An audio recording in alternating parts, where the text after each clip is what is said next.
Етікші. Ерте заманда бір кедей етікші болыпты.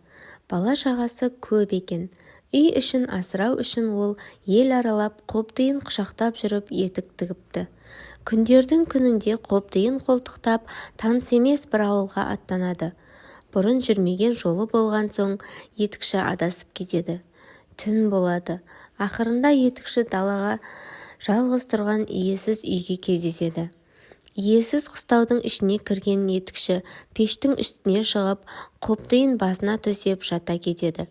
Бір уақытта салдыр-гүлдір еткен бір нәрсенің даусы шығады. Етікші есікке қараса, маңдайында жарқыраған жалғыз көзі бар бір еңгезердей дәу кіріп келе жатыр екен. Пештің үстінде жатқан қандай адам деп сұрайды дәу. Етікші, бұл етікші деп жауап береді. Бізге керек шебер етікшімісің дейді.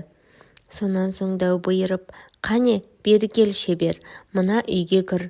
Егер ертеңге дейін бір керемет етік тіксең, жаның аман қалады. Ал егер орындамасаң, басыңды аламын дейді, де етікшіні ішке кіргізеді. Дәудің өзі есіктің алдына жатып ұйқыға кіріседі. Етікші ішінен, енді өмірім жойылды, өліп кетсем, бала-шағамды кім асырар екен деп үрейленеді. Амалы таусылған етікші таң атқанша отырып, ғажайып етік тігеді.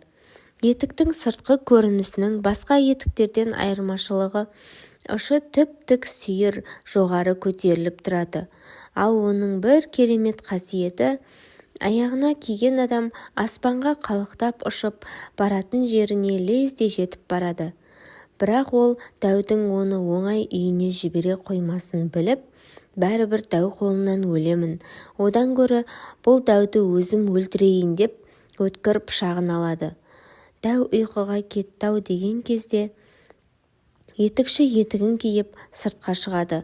Қалықтап ұшқан күйі қолындағы пышағымен дәудің жалғыз көзін түйреп алады. Дәу бақырып, ер болсаң екі соқ дейді. Етікші бірде жетер деп дәудің үстінен ұшып өтеді. Ал дәу жарақаттан табанда өлген екен дейді. Етікші сыртта тұрып әрі ойлап, бері ойлап, иесіз үйдің төбесіне шығып түнейді. Таң атқан соң дәудің үйін аралап қарап шығады. Үйдің бір қараңғы жерінде темір сандық тұр екен. Етікші темір сандықты әзер дегенде ашады. Оның іші толған алтын, күміс екен. Бұдан кейін етікші алтын мен күмісті керегінше алып, ғажайып етігін киіп үйіне ұшып келеді. Дәуден алған байлығының жартысын еліндегі жетім-жесірлерге таратып береді. Осылайша етікші тұратын ауылдың тұрмыстары жақсарып, мұраттарына жетеді. Ал қартайған кезінде етікшіні балалары асырапты.